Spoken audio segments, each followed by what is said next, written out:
Can we get rid of the Department of Education? That's the push. It was invented by Jimmy Carter in what, 1980, something like that, and it's now $100 billion a year. That's the push by President Trump. Can it happen? I wanted to get with Angela Morabito. She's the former director of the Department of Education, I should say, press secretary, and also now works at the Defense of Freedom Institute. You're the spokesperson there, and you're a visiting fellow at IWF.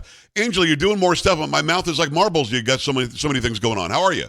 I'm doing great. It's a busy time, but it's a really exciting time in education. Well, you are somebody that I've known now for a few years, and you've always been very, very strong that you want the education just to work for the kids. And it's not working right now. President Trump likes to say, well, doesn't like it, but he likes to report that we're number 40 out of 40. He likes to report that we're spending more on every pupil than anybody else, and we're failing miserably. And he's right on with that. You can go and check those numbers. He's right about that. Let me ask you this. It sounds like a pretty broad question, but why is that? Why do we spend so much and get so little? That is a great question. I was about to say it's the $1 million question, but actually it's roughly an $80 billion question because Yeah. that's how much the Department of Education spends every year. The reality is that there have been layers and layers of administrative bloat added into pretty much every school district in America. We're talking about non-teaching staff who get paid to do who knows what, but it's not helping students learn.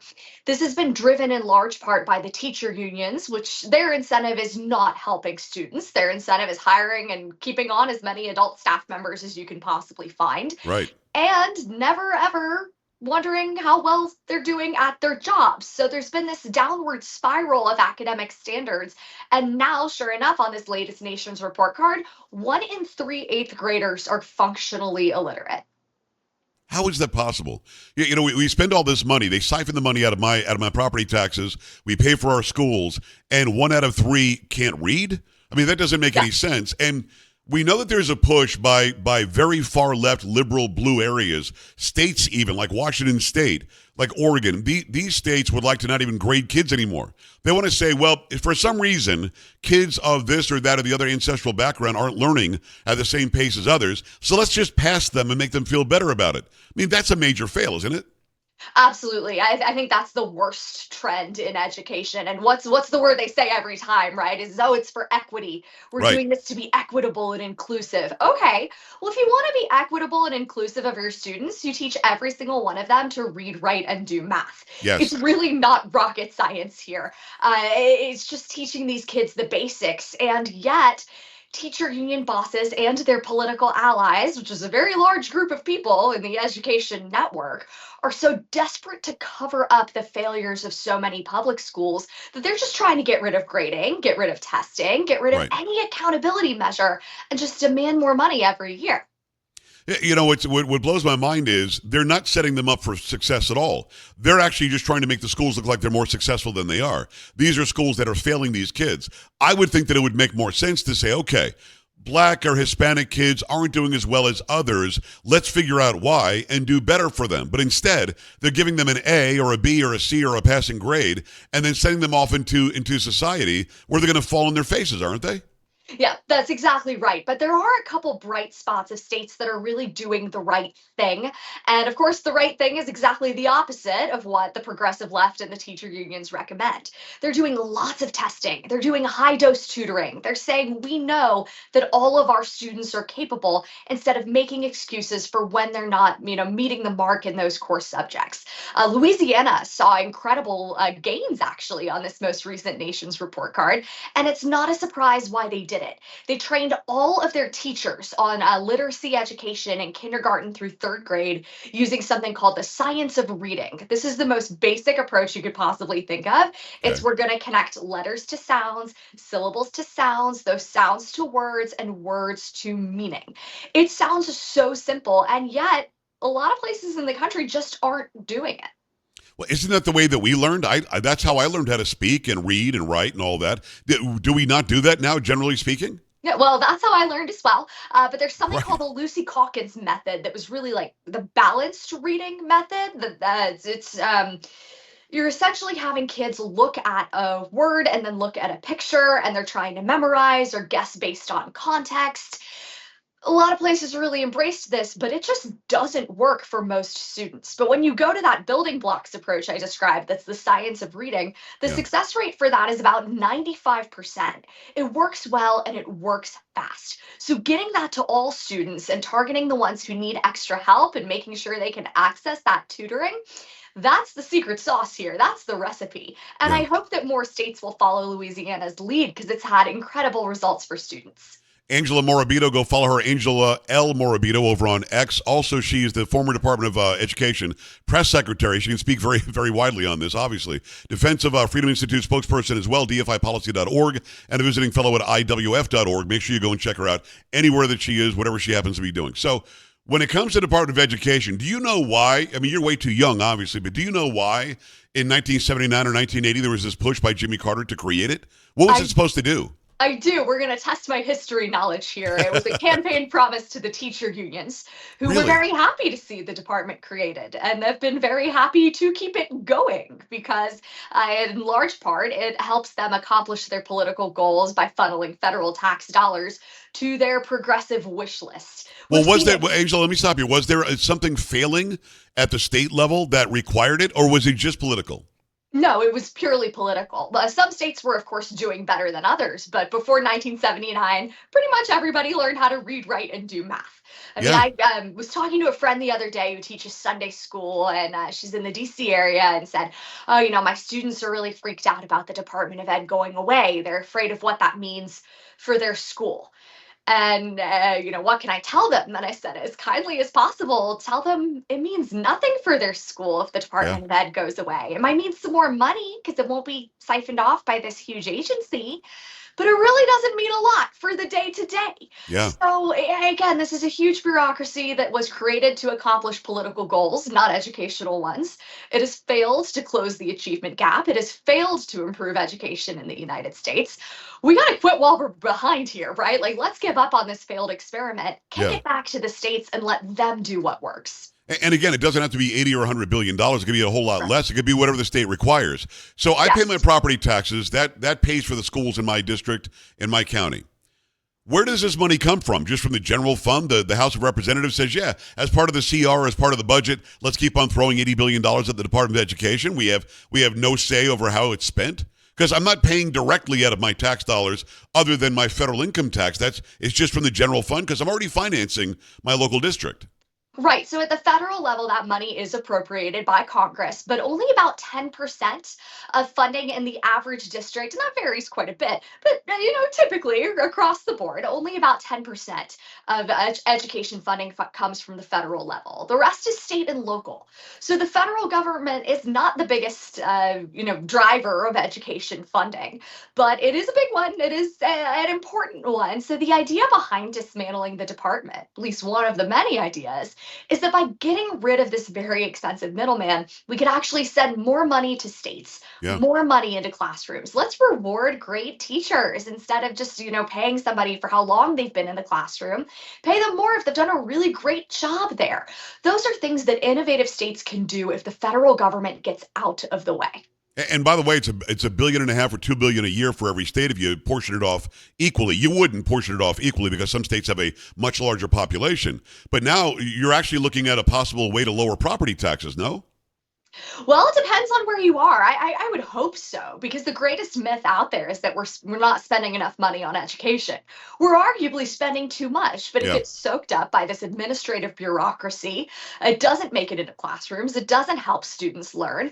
That's how we get to falling further and further behind in the international education rankings while we spend more every year. There's a school in the city of Chicago spends about $68,000 per student Wow. per year.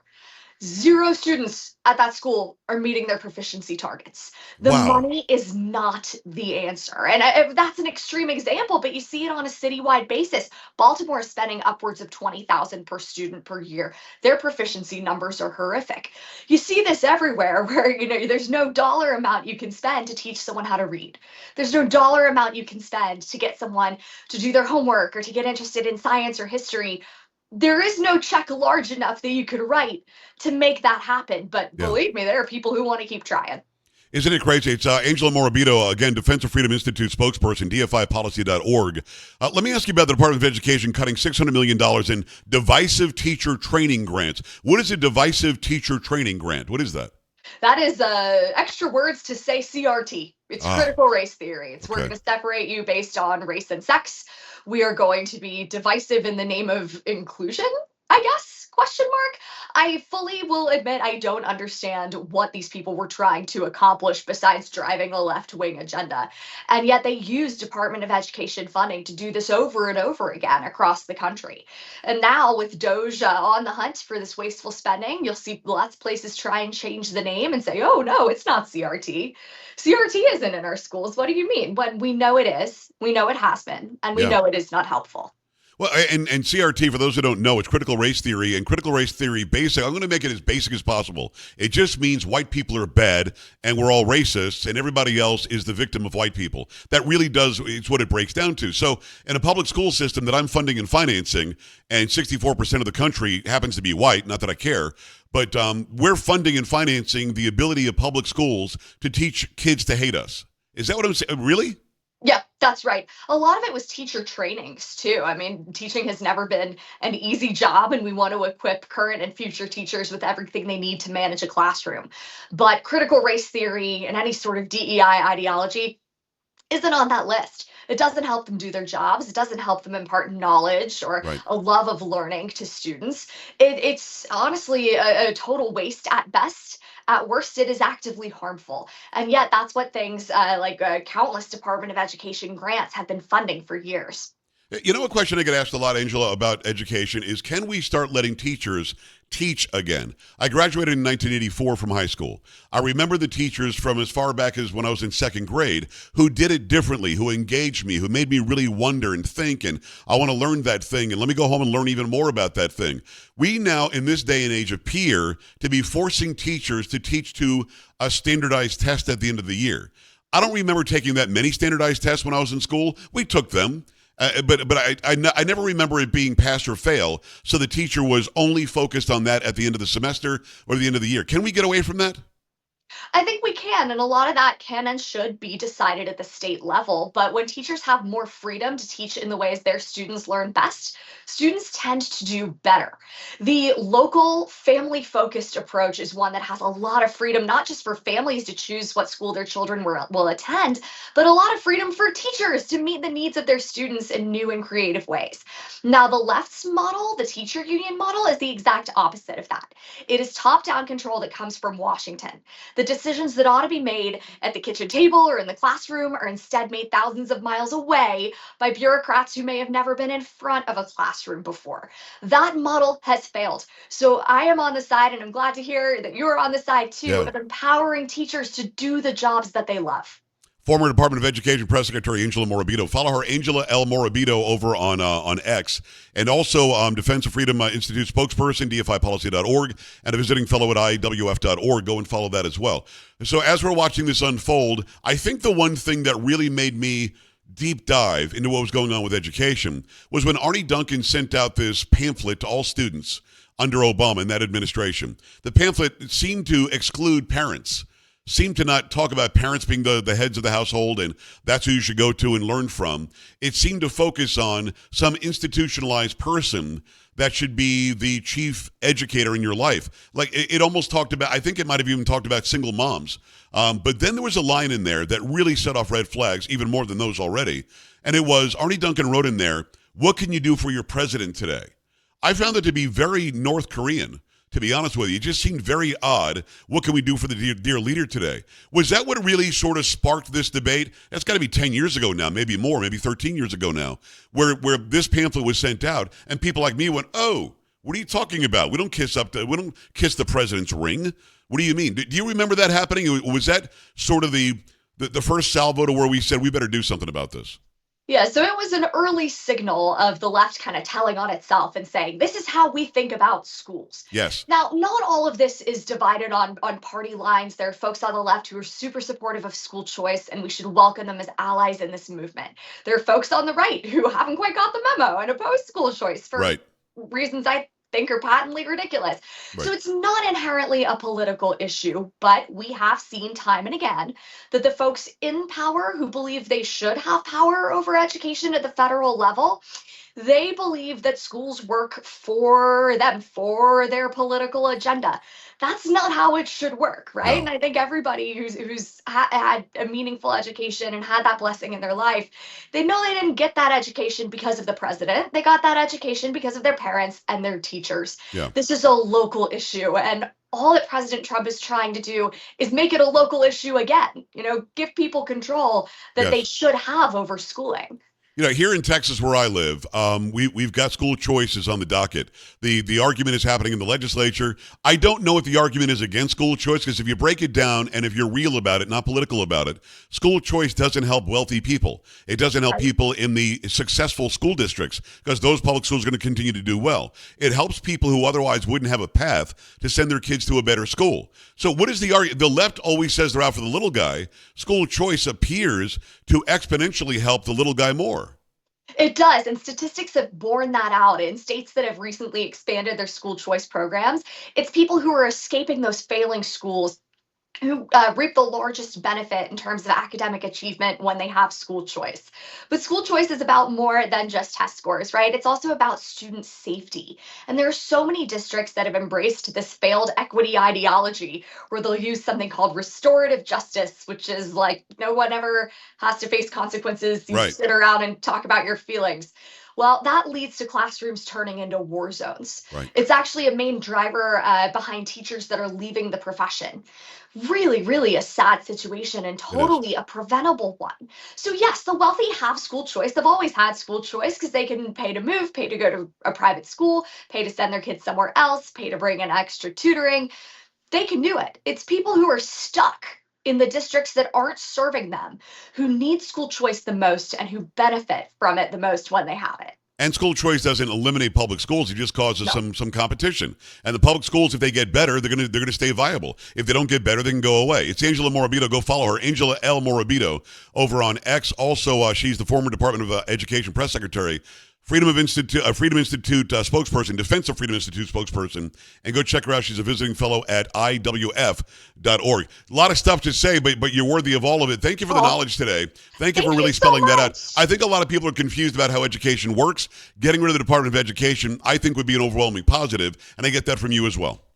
Absolutely. I'm looking forward to it. And thank you so much for having me on your show. It was so You're much always fun to welcome. join you. Come back again soon. We'll talk to you soon. We're back after this. Stay right here.